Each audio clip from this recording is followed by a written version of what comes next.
My hands shake a little as I write these words, and I cannot tell you why I am finally doing this after so many years. Perhaps it is because I am 92 years old now, and I realize that some secrets are meant to be passed on, not buried with us.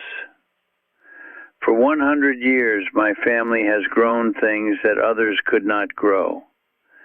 Tomatoes that tasted like summer itself, herbs that healed, vegetables so vibrant, so alive, that neighbors would stop at our fence just to stare.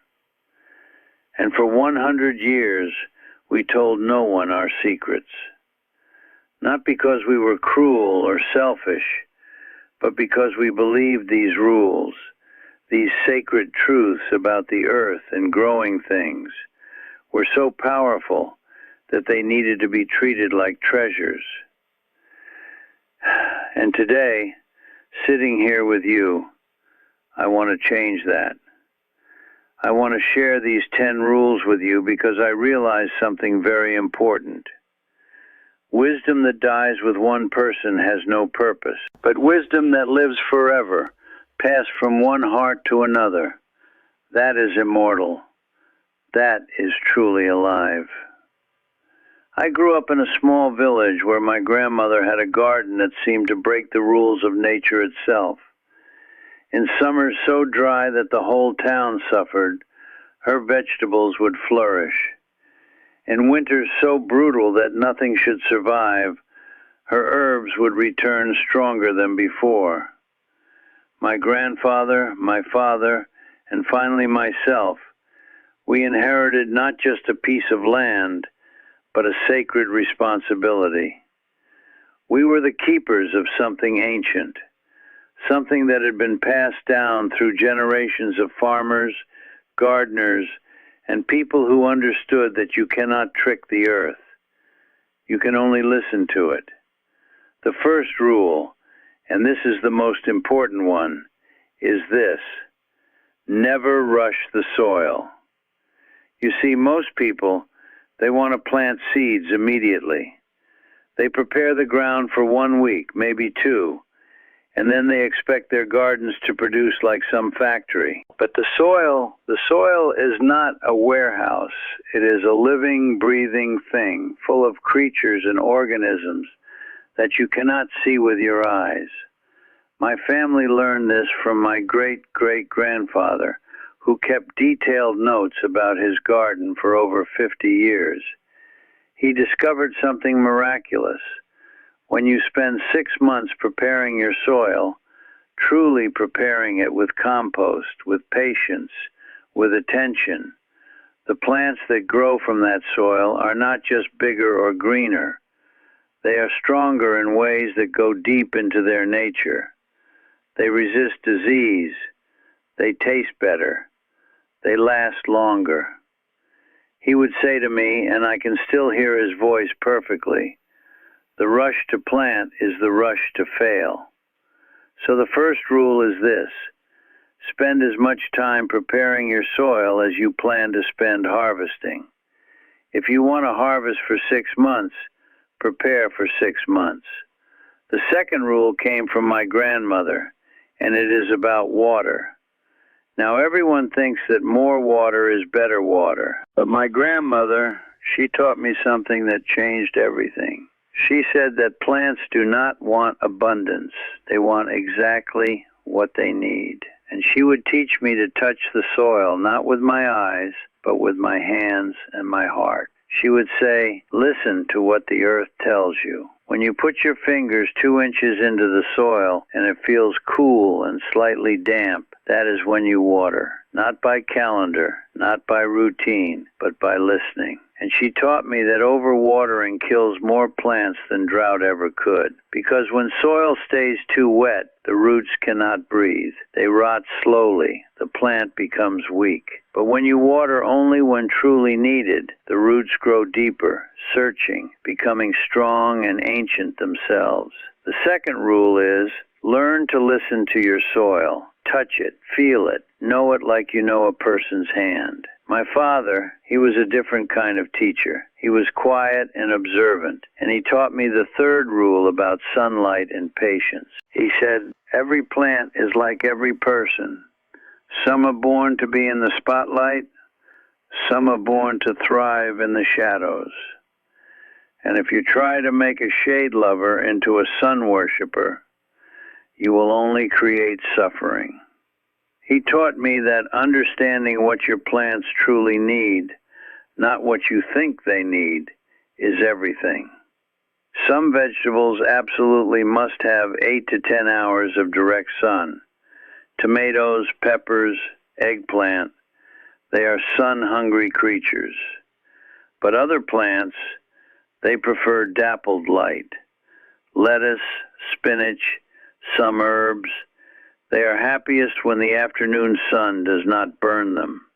And my father, he taught me to observe the light in my garden throughout the seasons. The sunlight moves, it changes. What gets 6 hours in summer might get only 3 hours in winter. Understanding this, truly understanding it, separates the gardens that thrive from the gardens that merely survive. The third rule is, know your plants like you know your family members. Know what brings them joy and what brings them stress.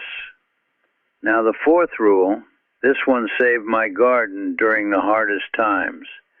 It is about seeds and the ancient memory of plants. My great-grandfather, he was not content to buy seeds from merchants. Instead, he saved seeds from his best plants every single year. The strongest plants, the most productive ones, the ones that survived when others wilted, he let them go to seed. And then, the next year, he would plant those seeds, and something remarkable would happen. Generation after generation, his plants became stronger. They became suited to his specific land, his specific climate, his specific soil. The plants seemed to remember what it meant to survive in his garden. Scientists have names for this now, I am told. But my great-grandfather, he just called it respect. He respected the plant's memory, the plant's wisdom. So the fourth rule is this: save seeds from your best plants. You are not just saving seeds, you are creating a legacy. You are teaching your plants over many generations how to thrive in your specific piece of earth. The fifth rule is about compost, and this was perhaps my mother's greatest gift to me. She understood that compost is not waste, it is transformation. Everything that dies in the garden, it comes back as life. She kept a compost pile that was like a sacred temple to her. She would add kitchen scraps, fallen leaves, grass clippings, and she would tend to it like she was tending to the earth's heart. She taught me that the bacteria and microorganisms in compost are not disgusting or dirty. They are miraculous. They are taking what is dead and broken and decomposing it into the richest, most alive soil amendment that money could ever buy. And she taught me something that changed how I saw the world. Waste is just a story we tell ourselves. In nature, there is no waste. Everything feeds something. Everything becomes something else. So the fifth rule is make your own compost. Do not buy soil. Grow it, feed it, nurture it, and understand that you are participating in the oldest miracle on earth, the cycle of death and rebirth. The sixth rule comes from watching what insects and animals choose. My grandfather taught me this through simple observation. He would watch which plants the bees visited most often, which flowers attracted the butterflies, which vegetables seem to naturally resist pests. And he realized something profound. Nature has its own wisdom about which plants help which other plants. So he would plant certain flowers near certain vegetables, marigolds near tomatoes, because insects would avoid the tomatoes and eat the marigolds instead. Basil near peppers, because the smell of basil confused pests that wanted to harm peppers. He called it companion planting, though I suspect it is far older than any name we give it. The sixth rule is, learn which plants are friends. They protect each other. They enhance each other. When you understand this, your garden becomes not a collection of individual plants, but a community, an ecosystem, something alive and intelligent. The seventh rule is about patience with failure. This one took me the longest to understand, because I was young and eager, and I wanted everything to work perfectly the first time. But my grandmother, she would tell me about the gardens that had failed, the years of frost that came too late, the summers of unexpected rain, the infestations that appeared from nowhere. And she did not mourn these failures. Instead, she learned from them. She kept notes. She observed. She adjusted. And the next year, she was ready. She had selected plants more resistant to frost. She had created better drainage. She had introduced insects that naturally controlled the pests. The seventh rule is, every failure is a lesson that only comes once. Do not repeat the same mistakes, but do not fear making new ones, because new mistakes mean new learning. The eighth rule, this is about the seasons and the rhythm of the earth. My father would often sit outside in the early morning and just watch. Watch the light. Watch how the insects moved. Watch when the temperature shifted. He taught me that the earth has a heartbeat, and if you learn to feel it, you can work with it instead of against it. Spring is not just a time when things grow. It is a time of opening and beginning. Summer is not just hot. It is a time of abundance and full expression. Fall is not just cooling. It is a time of harvest and letting go. And winter, it is not death. It is rest and underground renewal. Most people ignore winter. They think the garden is asleep. But my father taught me that winter is when the magic happens beneath the soil, when roots deepen and strengthen, when the earth gathers its energy for the next spring. The eighth rule is work with the seasons. Do not impose your will on the earth. Instead, listen to what each season is calling you to do.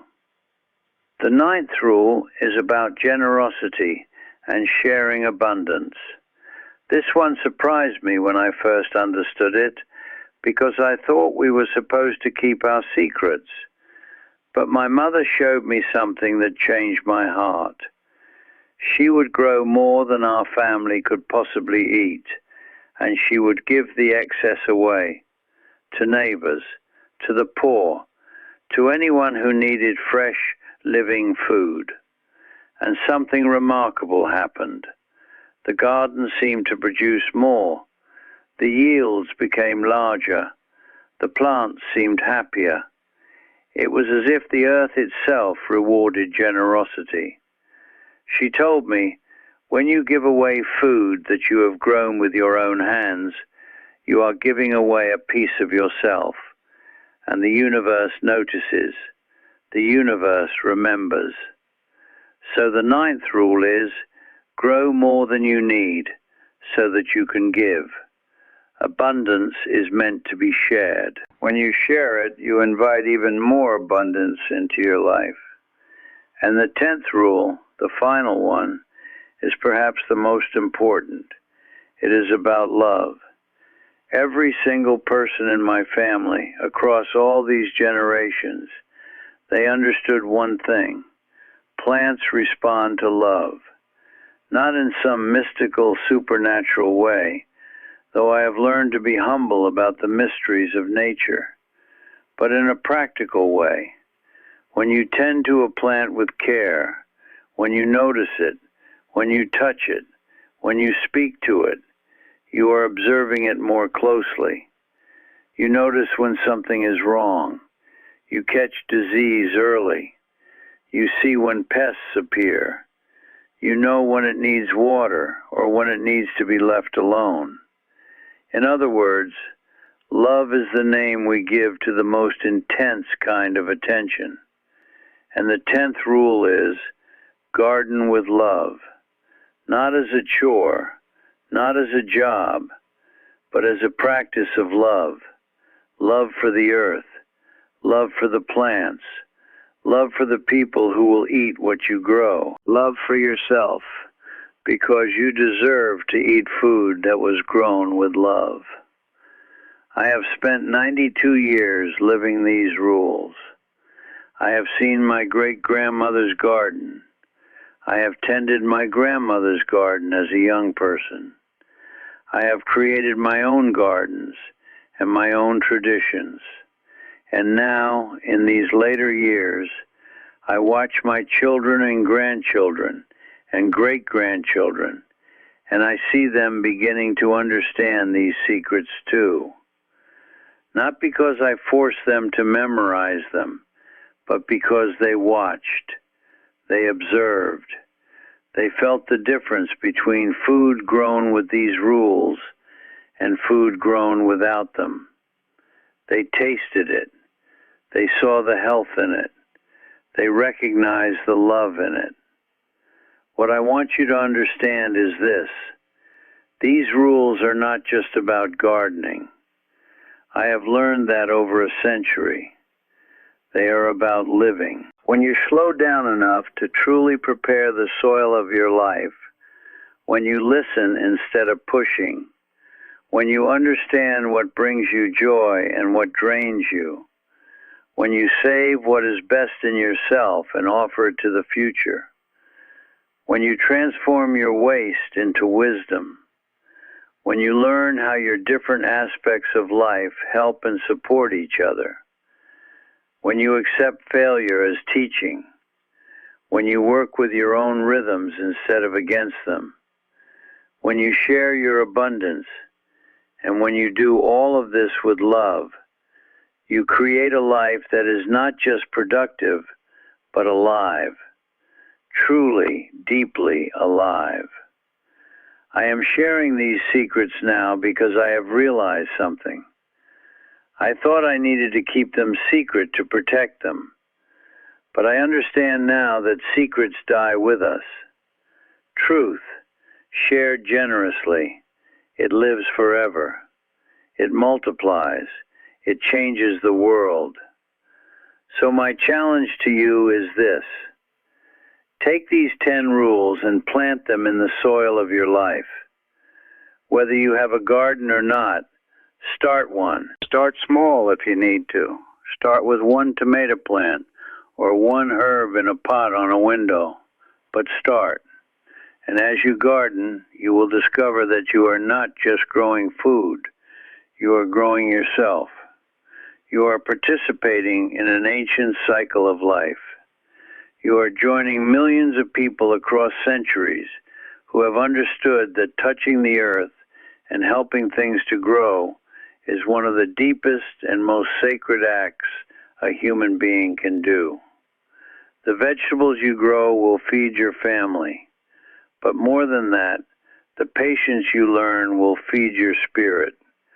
The wisdom you gain will feed your mind. The connection you feel to the living earth will feed your soul.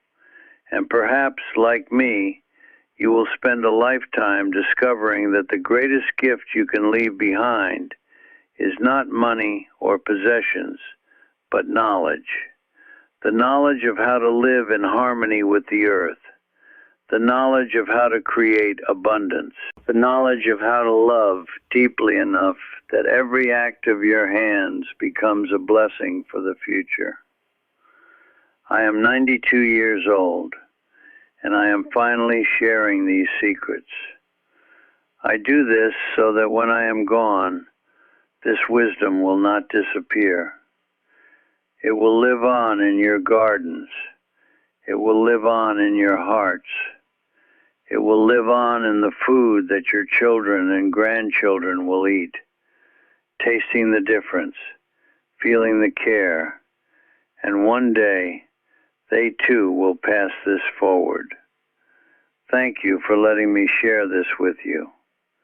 Thank you for being willing to listen to an old person's wisdom. Please, if this touched your heart, if you recognize the truth in these words, subscribe to this channel. Subscribe so that we can continue to share these ancient secrets. Subscribe so that you can learn more about living in harmony with the earth. Subscribe so that this knowledge, this sacred knowledge, can reach across time and distance and touch the hearts of people who are ready to receive it. Together, we are keeping alive something that has lived for 100 years in my family. Together, we can help it live for 100 more. Thank you.